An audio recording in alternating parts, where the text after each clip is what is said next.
What's up, everybody? Back here with the last part of this kind of hodgepodge collection series that I've been doing here. The collection update here is like the last part of all the stuff from like Boone's Overstock and miscellaneous distros, like 20 bucks spin, Discogs, picking stuff up in stores. Just a bunch of random cool stuff that I think is pretty awesome. Got some weird rare stuff to talk about too, which I'm pretty hyped on. So let's get down to business. Having a beer here, rare occasion lately. I don't know. I work at a brewery, so I don't always want to drink beer. The new Goliath Belgium Quad. Very excited to be drinking this one because New Goliath obviously probably the most infamous Wisconsin brewery that's not, you know, Miller or some garbage like that. Quality. Small batch run too. Well, this is something out of the ordinary today. Gretchen Goes to Nebraska by King's X. I've had this for a long time, and it's never quite clicked with me, but this is the 89 Megaforce press, which is extra cool to be able to own. You know, kind of a little piece of history, being Megaforce being so important. So, all right, whatever. Really cool prog metal. First thing I got here is a tape. This is something I wasn't really particularly planning on talking about, but I'm going to anyway. This is Into the Halls of Extermination by Syndrome. If you're not familiar with Syndrome, I don't blame you, because I had no idea, but I was at Half Price Books yesterday, and I've grown accustomed to just checking through the tape sections just cause, you know, sometimes you find random stuff. Like I've dug through tape areas and found, you know, nuclear assault tapes and things like that. Propane, I don't like propane, but, you know, things like that. You know, it feeds the beast, you know, and hangs the carrot in front of the donkey. And this is a random, obscure thrash metal demo from '87 from Highland Park, Illinois, which is a northern suburb of Chicago, if you're unfamiliar with the Chicagoland area. This is dynamite. This is heavy thrash with some really death metal-y tinges, and it reeks, absolutely stinks of Slayer, and it's really awesome. It's only 20 minutes long, but the songs that I really liked was Cathedral of Ice. That was the one that I really dug. The tape doesn't sound as amazing. This is the original press. I saw it there, it's like 15 bucks, man. That's kind of pricey for something I don't even know. So I looked it up in the Metal Archives, 87 demo, Highland Park Thrash, and I was like, all right, whatever, let's check Discogs. The first press is way more than 15 bucks. So I was like, even if I hate this, I have the opportunity to, you know, own it for a while, sit on it, try to give it a listen, and if I really hate it, I could get rid of it. And that was not the case. First listen, I loved it. And I don't like flipping, so I would have just probably kept it anyway. But you know, it's how I do the mental gymnastics to spend 15 bucks on a blind buy for 20 minutes of music. Syndrome, really cool. Next, I had to talk about this first. This originally was going to be a black metal album first, but I was just absolutely floored by this. I've been on my conquest of getting really into Thin Lizzy, and obviously it's like a proto heavy metal band, hard rock, whatever you want to call them. And Johnny the Fox is absolutely brilliant. I really liked the first two songs, but once I got to Borderline is when I was like, whoa, hang on, this is something I really need to get really into. And everything, the whole record, every song is dynamite. Borderlines was the one that really caught me. But then when you get to the song Johnny the Fox meets Jimmy the Weed, it's nice and funky, and he's got kind of like that swaggery voice to him, you know. The Old Flame is great, Sweet Marie. Boogie Woogie Dance has like a really heavy riff for it. I don't know, dude. I'm pretty sure this is a concept album. I'm not familiar enough to be able to explain the concept to you, but it looks really cool. It sounds really good. This is a really re-listenable album, and I really am excited to get more and more in the Thin Lizzy, and this has got to be my favorite record of theirs so far. Obviously, this is going to be one of those bands that I feel like every time I buy a new one, I'm going to wind up liking that more than the last one, but this is going to be hard to top, so Thin Lizzy. Next, Men Here with their debut from 1997. This is a folky pagan black metal band from Germany. I found this on Discogs. I was ordering something and I was like, oh, what else do they got? You know, make the shipping worth doing. And I saw this there in 97. I was like, all right, let's go for it, eh? So this is just a really killer, you know, kind of Eastern European folk black metal sound with a lot more of like the Norwegian traditional style. Maybe somewhere between Thriving and Crota. I don't know. If that makes any sense to you, like early Ulver and that general vicinity. You know, it's really nice and atmospheric. Really cool album cover. I always love these borders on albums, especially how it kind of tails off like that. It's a really well put together cover, and it's just really good. This is the Perverted Taste press. Next, Structures plus Global Warming. Suffer from Sweden. If you're unfamiliar, it's a death metal band that's a pretty thrashy tendencies. It's a compilation of the Structures album and the Global Warming EP. The Structures album is from 94 and the Global Warming EP is from 93. And this is very Swedish death metal, but it's not buzzsaw Swedish death metal. You know, there's a certain flavor to Swedish death metal that you can always tell. It's really fun. If you like it really thrashy, you know, closer to your Merciless and your Protectors, but still maintaining that kind of Unga Bunga caveman style with the vocals, it's really, really good. Next, I've been on the hunt for this guy for a while. Marrow The Spirit by Agalock. This is one of my favorite bands of all time, and I just haven't owned this album because it's kind of a pain in the nards to get a hold of, let me tell you. Profile and Lore Digipack reissue, I would much prefer the Jewel Case, but the Jewel Case partition never really came up in the United States, and I try not to order international off Discogs because I've had more than enough bad experiences to warrant me not wanting to. I like the spot gloss on here, though it is kind of a pain to read when you're like, you know, maybe you're driving and you're like, oh, what's the name of this song? I don't remember it, you know? But either way, it looks really, really good, and it's a dynamite album. I probably could say this is my second favorite Agalock album, right behind Pale Folklore, maybe third, I don't know. Amazing, amazing album. Next, gotta have it, Spellbound by Tigers of Pantang. I absolutely adore this band. I've been really, really diving into the new wave of British heavy metal over the past couple of years. It's been something that I've been just kind of all about. Early in metal, I got really into Witchfinder General and Pagan Altar, which is obviously new wave of British heavy metal bands. And then later on, I started buying Blitzkrieg and Angel Witch, and obviously, who doesn't like Iron Maiden, things like that, you know. But, you know, this is a pretty well-known band in that, you know, maybe on the same tier as like Tokyo Blade, and it's a must-have, dude. It's fun and it's heavy. I really like when they kind of slow it down and make like a heavy power ballad. The vocals are great, but the lyrics are a little generic. But again, 1981, you know, hard rocking is the way of the world, man. So I can't really blame them for not being the most imaginative when it comes to, you know, random vocals. Really, really good stuff.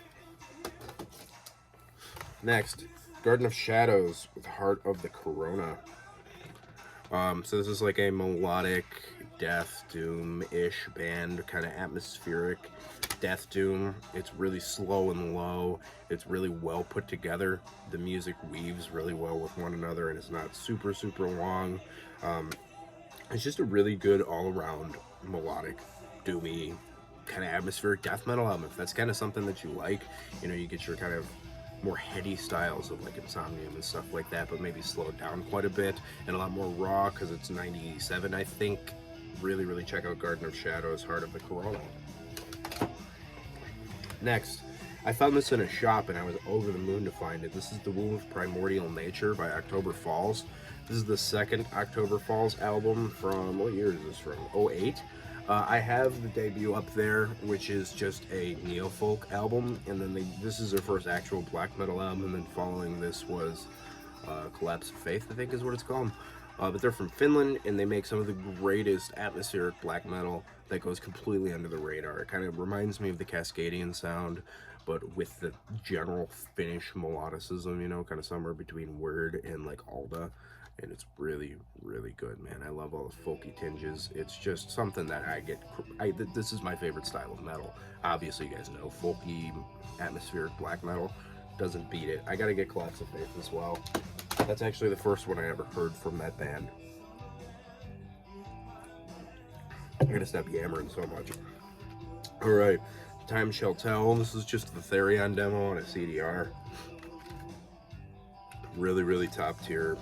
Old school Swedish death metal. It sounds like all the other Swedish death metal you've heard from the early 90s. I mean, there's nothing particularly special other than the songs are really crunchy, they're really thick, they're really dense, they're really good. You guys are all familiar with that. Next, some American thrash. Destruction Comes by Vengeance Rising. I've been wanting to get some Vengeance Rising in the collection, and it is heavy, dude. It's just really, really funny. part at the end of it. It comes with this weird sticker of the guy who's, you know, like somewhat disintegrating on the cover. I'm not going to use it because I'm a dork, and I don't want to waste it from promoting it. But anyway, this is a really, really good deathy thrash metal album. I really like at the end, there's a bonus track before the time, and there's just like, I don't know if it's a producer or like a band member just like yelling at the drummer like, faster, faster, get moving, and stuff like that. What am I paying you $35 an hour for? Play it faster. And then they just like hop in with him, and he's borderline blast beating, but in like a thrash context, you know, kind of like that 86 Sepultura style of blasting where it's not technically a blast, but it's like the beginning of blast. That's a really cool texture to have on the album, and it's a really funny way to end the record, I think. Really good thrashy death metal. Or, sorry, deathy thrash. So, I got a couple Tanner Anderson projects here. This is Aria of Vernal Tombs by Absequiai. Been wanting to get a hold of this for a while. I tried to buy the other one, too, but 20 Bucks Spins emailed me and said that they were fresh out of the thing that I ordered. So I had to get something else, which is a Dungeon Serpent you saw me show a little while ago. This is just brilliant, dude. This is some of the greatest modern black metal I could think of, you know, the castle metal or whatever it's called. It's just really, really good melodic, medieval sounding black metal. It's low and slow, but it's not boring, which is really cool. There's obviously a couple fast parts here and there, but there's such a dense amount of melody all over this album, and it's just so much fun. It really, really is fun to listen to. I'd love to put like a headphone in walking around a Renaissance fair with this playing in my ear or something. It'd be great. One more Tanner project here. This is the new Majesty's album, which I've already seen about 500 gajillion people talk about. But you know, you gotta own it because it's amazing. And if you're any fan of melodic death metal, there's no way around it. Just top tier stuff, Gothenburg style, Early in Flames. I don't want to say Dark Tranquility, and maybe some Dark Tranquility early stuff. Definitely not really soil work, more of the pretty atmospheric style as opposed to the thrashy style. Really, really good. That'll get mentioned in the end of the year list, as you could probably guess. Next, I was talking to my homie Goatman. I told him that this band's CD was at one of my local stores, and I was like, I didn't buy it because it was a little pricey, and he's like, dude, just go get it. And I'm glad I did. This is Nether Worlds by Twisted Tower Dire. I've been wanting to get into this band for a while, and this is just like a random one in the middle of their career. So this is the full album, and then there's a second disc of like, I think it's just like bonus tracks and stuff like that, demos and random like unreleased stuff from their previous years of their career. And this is just really good American power metal that teeters onto the European style, but keeps a pretty heavy, you know, well-driven American style to it, you know? You could definitely hear their influences on it, and it definitely makes good sense that they're as good as they are. The vocals are great, which it's kind of stupid, but I always see like guys who look like Michael Kiske does nowadays, or this guy, and they're like bald, and like shorter dudes, and they're just wailing, and I'm like, that's not at all what I pictured. Which I could not care less what a guy looks like in a band. I mean, who cares? What is that important to? But it's a really, really thing that caught me off guard when I first listened to stuff like this in power metal genre. Just amazing, amazing stuff. The guy's an animal. The riffs are great. This is a must-have if you're a Norwegian black metal fan. This is The Return of the Black Death by Intest Door. I was lucky enough to score this for pretty cheap, comparatively speaking, on Boone's Overstock. I was very, very hyped to own it. I am a huge fan of this album. It's really, really good and melodic. It's got a really dry production to it that I think lends really well to the creepy atmosphere and the keyboard and the melodicism. I think it's hilarious that they got death threats from, you know, the wimpy boys over in Birds of Mayhem and Emperor, which is kind of hilarious. So this is just amazing, amazing, amazing Norwegian black metal, and an absolute must-have in any respectable black metal collection, as far as I am concerned, because it's top tier, whether you like it or not. Anyway, we got a couple from the band of My Silent Wake. I have their first two albums. I'll start with the first one. This is Shadows of Sorrow. This is a UK death doom band with a little tinge of goth here and there, maybe. But definitely drinking from the waters of the Peaceful 3, particularly My Dying Bride and the first two Anathema albums, I would say. with a weird kind of dog growl bark vocal style, which took me a minute to get used to, but once it's set in, I really will end up liking it. And then this is the second album, which, how do I say this one? This is The Anatomy of Melancholy. This is the reanimated edition, which I don't particularly know what that's supposed to mean. But it's a really good kind of more of the same thing. Just a little bit more of a modern production, I guess you would say. And I would open it, but I really don't feel like it because it's not going to be cool artwork, because the front's not cool artwork. But the music's really, really good. Here's something I picked up at Half Price Books yesterday with a couple other things. This and the Syndrome is actually the only metal stuff I bought. They didn't have a lot of great stuff in the metal section, but I hit the other sections I check, you know, the hard rock section and the country, bluegrass, folk section, things like that. But this is a really, really great power metal album, Holy Nights, A Gate Through the Past. And it sounds just like you think it does. It is cornball keyboard central. 2002 in Italy. Are you kidding me? What else would you expect out of it? I absolutely love this album. The time that I got to listen to it wasn't as much as I wish it was, but I wanted to show it in this video so I could put it on the shelf so I could get to the other stuff I got to do. But it's just really, really good. All around melodic power metal album. Lots of harpsichord. Very obvious keyboard flutes, things like that, you know. It's a low budget, really good power metal with a killer album cover. They should have never mind, I don't want them to spare any expense on how great this album cover is. Next, this is Feasty Turtle with Prisons of Flesh. This is a American death metal band ran by TJ, from who is now in the Glorious Dead, which is Marty Worm and a couple other dudes from Traverse City, which make a killer death metal. And this is where TJ started. I guess he was like the head of this band, and it was really, really good stuff, man. I really enjoyed the kind of straight ahead death metal sound. I get a little bit of late 90s old school death metal, if you get what I mean, out of it, which would make sense because I think this is 99. Yeah, it kind of reminds me of like I don't know, the earlier 6 Feet Under with a little bit more pep in their step, you know, as opposed to being groovy and obituary-ish. Really, really good stuff. I like this one a lot, and 6 Feet Under to me is really good to an extent. Some of the albums are really, really good. Some of the albums are okay at best. Yeah, it's really good straight up death metal from America, 1999. Another one that's a must-have in any respectable black metal collection, Heilig Ungsvart by Horde. Australian black metal legends, basically the Christian answer to Norway, kind of like Intest Door, and it's a really, really killer black metal album. It's supposed to sound a lot like Darkthrone, which it kind of does, but there's like a certain ferocity to it that I don't think that the Darkthrone album really carries to it. Which obviously I love the Darkthrone albums. I'm a huge, huge fan. But this is a little bit more aggressive. It's basically all I'm saying out of it, with that style. Really good. I don't always love a super aggressive black metal, but I think it works well, and I think that it is a really replayable album.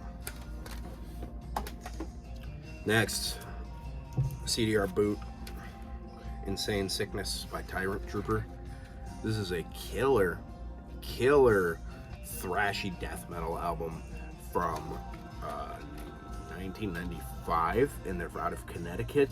This is a rare one, so the boot was going to suffice, and I am glad to have it. It is stupid heavy. The original press has been in my want list on Discogs for I couldn't even tell you how long at this point. Huge fan. If you guys don't know this Tyrant Trooper album, definitely give it a go. My most recent obsession has been Malacash, and this is the Epigenesis or something like that. Don't know how to pronounce it. This is a killer record, man. I really like this band a lot. I really like how original they sound. Obviously, they're from Israel. Then they went to the Netherlands, and now I don't remember where they live now. But this is just super good. Sumerian mythology themed. Blackened death metal with some folk metal influence. It's just really cool, man. Nuclear Blast, they picked up a good one on this one. I'm a sucker for ancient history. I really like to research history. I always kind of have. Never thought of being a history teacher for whatever reason, probably because I hate the idea of working at a school. But as somebody who used to teach music. But yeah, just amazing stuff. Really, really good. So all those themes are really awesome. This is Bad Widows, or Bad Widow by Kasem? I don't know. This is basically German early heavy metal, hard rock, borderline stuff.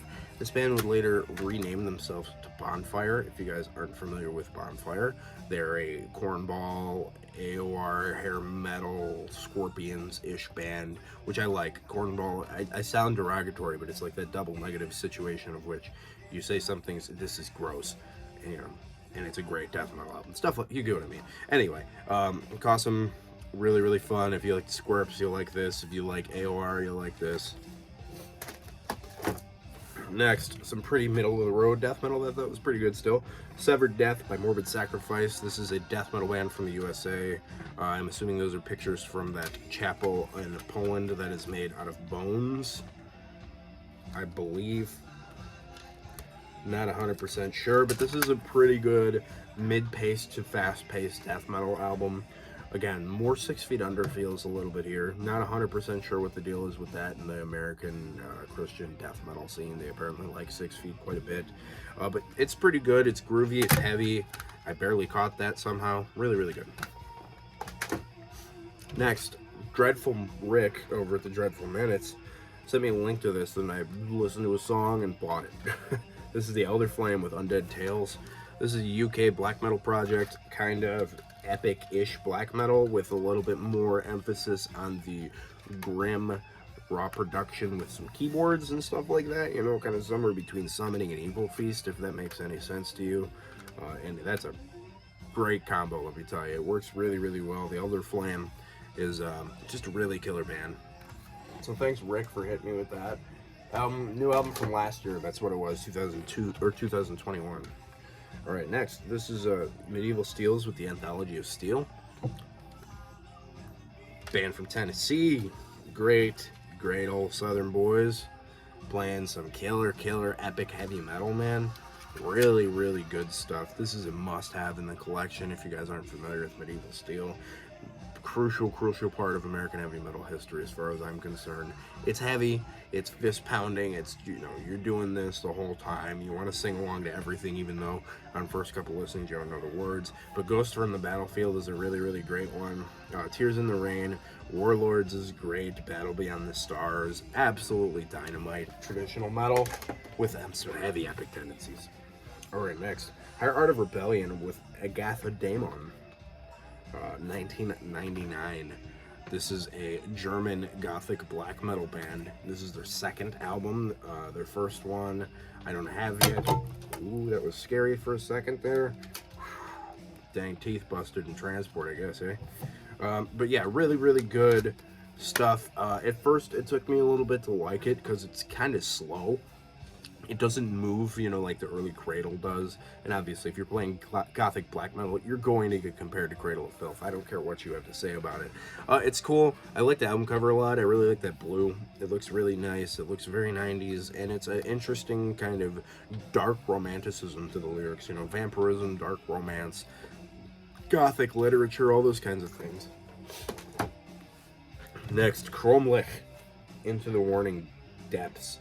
I believe this is a Swedish band. It might be a German band. I don't remember, but this is just a demo compilation of the In Darkness Fell demo, Under the Banner of Darkness, Promo 99, Vulture Tones EP, and then an unknown rehearsal date. They're all really good. I mean, it's pretty melodic, old school death metal band. It kind of reminds me a lot of the Dawn demos, if you're unfamiliar. Judging by the names, they look Swedish, because there's multiple guys that have umlauts in their names, which could be German, but they definitely look Norse. Really good stuff. Kromlich is cool, and it's really nice to have a little bit of piece of history here, you know. This one I still have no idea how to pronounce. Oshig Tumult? I don't know, dude. Voices of the Winds. Really weird name for a Ukrainian black metal band, but it's really good. I really like this band quite a bit. It's supposed to be atmospheric black metal, but it leans a little bit more into the grim keyboardy black metal, which I really like. I mean, it's a style I really dig. I love the keyboards in these kind of bands. I think it fits really, really well. And it's good. It's raw, it's old school, straightforward though. But it's good stuff, man. Check it out. Alright, I got 2 CDR bootlegs of Carcass demos, which I'm pretty sure I had at least one of these. Flesh Ripping Sonic Torment is right here, and then Symphonies of Sickness demo. They're just like to have standalone copies, because I'm pretty sure I have Flesh Ripping Sonic Torment on my Carcass Reputrefaction reissue, and then I just didn't have the Symphonies of Sickness demo, so now what is? I'm excited to have them. They're hard to listen to because it's already raw, and it's even more raw, but I like them. I'm not the biggest Carcass guy in the world, like some of you guys are probably well aware of at this point, but it's cool. Glad to have them. Again, more history here, man. Next, Goliath with the Anthology of the Undead. This is a Thai black metal band, if I remember right. And this is an anthology of their whole entire discography put to one disc. You can pick this up cheap, dude. This is a $3 disc off Boone's Overstock. And if you like kind of Mexican sounding black metal, you know, distinctly not European or North American sounding black metal stuff, that definitely sounds different, and that's what's cool about it. Check out Goliath, B-A-L-I-A-H, with the Anthology of the Undead. Last one I got here, I picked this up at the flea market. This is War of Words by Fight. I didn't particularly know who Fight was until I looked it up, and then I saw it was Rob Halford's band that he does either on the side or once he left Judas Priest. I don't really remember. But it's good. It's kind of a little Pantera-y for my taste in a lot of points, but it's thrash with Rob Halford singing and some chuggy riffs. I mean, what's not to like? It's not that bad. Fight, not something I'm going to listen to a lot, but I'm glad to have it. So, I'm going to call it that, guys. I appreciate y'all watching these videos. It seems like people are digging on the collection series, so I appreciate you guys for all that. Sorry I've been bad about answering comments. I've been so friggin' busy, it's not even funny. So I appreciate you. Catch you later. Keep it greasy.